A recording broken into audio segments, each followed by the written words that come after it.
Hello, my name is Dante Renee, and welcome to the 10 Room Bizarro YouTube page where I talk about films that I believe need to be talked about more. Like tonight's film, 1969, Jess Franco's Succubus, also known as Necronomicon, and this was put out by Blue Underground some years ago. You never know, there could be a Blu-ray release of this at some point in the future. This had a couple titles. Necronomicon was one of them. Succubus is the American title. This is a 60s Jess Franco film. 1969. This is the back of the DVD from Blue Underground. And we have some quotes here. Perversely naughty. A truly visionary and beautiful film.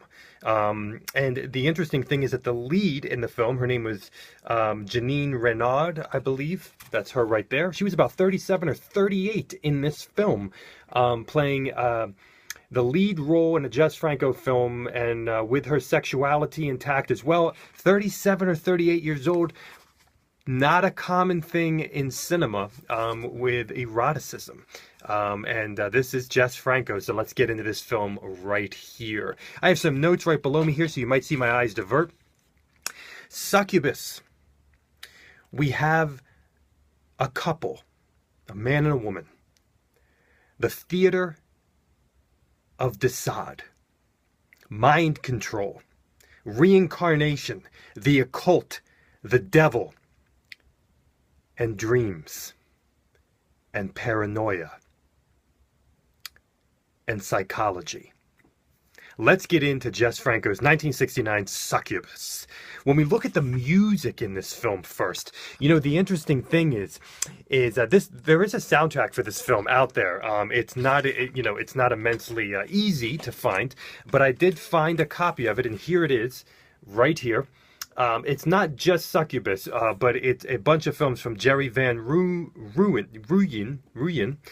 It has about 4 films on here, but Necronomicon Succubus has a couple of tracks on there, and there's the lead actress for Succubus. This CD right here with some beautiful booklet and artwork on the inside as well. And this is put out by Crippled Dick Wax, that also puts out the Vampirus Lesbos soundtrack as well. The music in this film was done by a really a very well-liked jazz composer, a jazz composer who was known for his perfection, as Jess Franco said in the interview portion of this DVD release. And we have just a great deal of awesome jazz pieces. And I know Jess Franco must have been so excited to hear these jazz pieces in this film, for his film. Just an unbelievable array of just wonderful 60s jazz that if you love jazz music, you're going to love the score for this film. But with the jazz, we also have bits of audio darkness and terror and horror, but true darkness, and coupled with with various images in this film, disturbing darkness. Now, the jazz brings light to terrifying, disturbing sequences in the film as well, which brings this very unnerving, confused paradox in the film as well, that you're wrestling with and you don't know what to do with. And it makes for a very unique viewing experience, because we have this lightness to the film, with a dark underbelly, a dark core, wrapped in a light candy wrapper, per se. We also have the usage of silence in this film, predominantly the silence of a car driving. And I don't want to give away too much there, but not even hearing the car moving, not even hearing the engine roar, but just a voice speaking. We have reverb in talking in various situations in this film, echoing voices, a record playing, and the power of a song on a vinyl record playing. Now, this is a film of great style. Jess Franco is noted in saying that this film was the beginning of his cinematic freedom. Can you see it? Can you feel it? Can you hear it? Definitely. There's a scene in this film with the reflection in a car window that is brilliant. It starts off very zoomed in on a reflection in a car window as you back up and are trying to make sense of the situation and of the image, and then you see the people inside of the car with the reflected image. Jess Franco is known, did a review on this YouTube page for the thousand Shades of Doriana Gray, I believe. And also known as the Marquis de Sade, an X-rated Franco film with Lena Romay, where he'll zoom in so close on certain images, and your brain is trying to make sense of what you're seeing, and then it's like a cacophony of images on the screen that are morphing, and you're interpreting what you're seeing, and then sometimes he might back up and you can see what it really is, but sometimes he won't. In this film, Succubus, he deals with focus play and this mind-blowing focus play with his camera with these tree branches in this one particular scene. I've never seen anything quite like it before. There is a dinner table scene in this film, and actually, as a matter of fact, sorry about that. There's a dinner table scene in another film that I reviewed in this YouTube page called Voodoo Passion. So look that up. But in that dinner table sequence, it's like he's bringing chaos in just the way he films, in the way he cuts something very simple. And in this film, Succubus, just tree branches, just the focus play of tree branches makes a shot of tree branches not just interesting, but fascinating.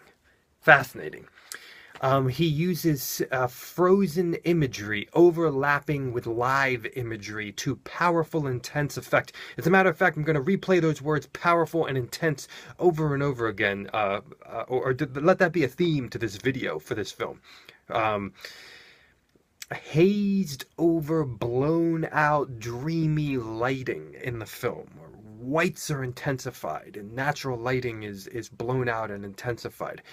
Kind of the Vaseline over the camera, as some people say. Unbelievable atmospheres with castles and basements and mansions and lush greenery out in the middle of nowhere, seemingly. The ocean, driving.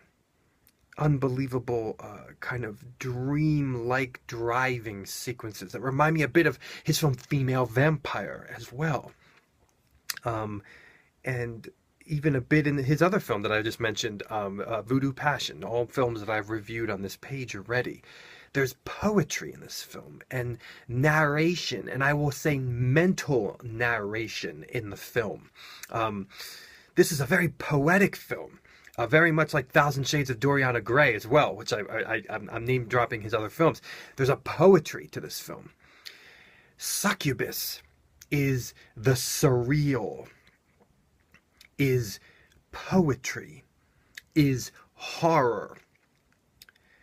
You take those together, and you have something very, very unique, rooted in jazz. There is 60s clothing and hair and style. It's unreal. The outfits, the decor, the situation. There's a party sequence in this film that is 60s, 70s, slightly drug-inspired and chaotic and wild and nude and weird and surreal and dark and terrifying all at the same time. This is a film that is surreal in the editing, in the filming, in the voices, in the words that are spoken. It's done in a psychologically surreal Salvador Dali, almost I could see David Lynch in here before David Lynch. I can see the surreal, the definition of the surreal. As you try to make logical sense, as you try to make sense of the words that you're hearing and the imagery that you're seeing and the order of the imagery that you're seeing. But then, as I always say, the style is the substance, and all of a sudden the illogical makes a logic. And that's when you know you should be watching this film and not another one. This is a violent film, not gory, but this is a violent film, a very like a Marquis de Sade violence, some blood, knives and stabbing and torture and gunshots, done to great effect. There's a there are gunshots near the end of this film that are done to unbelievably powerful and disturbing effect. And there are screams in this film that are done to unbelievable effect. And the sex in this film, we do have full nudity, but you're really only seeing topless. You also have, you know, well, it's non-sexual nudity, you know, really. But we also have, you know, scantily clad women and panties and kind of the perverse, sleazy sexuality of de Sade, sex and violence kind of mixed together, sex and suffering, sex and pain. We have an elegant coding over all of this as well. Lesbian attraction and connection, but no sexual nudity in the film, but definitely a strong sexual presence throughout the film that could be looked at as lurid or sleazy, but in an elegant coding. This is not the nudity and the sexual explicitness of later Franco films, by no means. This is a film that can be interpreted in many different ways. It is a true FU to what a movie can be, and if Franco said this was the first time that he was truly free, you can see that. This is an experience of art and the surreal. This is a powerful film. It's a scary film, but without the need for typical narrative logic. It's intensely surreal, and it's intensely and powerfully and magically illogical. This is Jess Franco's 1969 Succubus, otherwise known as Necronomicon. And you will see Jack Taylor in this film, and I believe his first of many roles with Franco. What an unbelievable experience. This is an experience. Thank you so much for watching the 10 Room Bizarro YouTube page, where I talk about films that I believe need to be talked about more. There are tons of other rare Jess Franco films on this YouTube page, and many more to come from all of his eras. And plus tons of exploitation, sexploitation, adult films, erotica, horror, surreal, bizarre, weird. Anything I feel like needs to be talked about more. Thank you. It's on this YouTube page. Thank you so much for watching, and good night.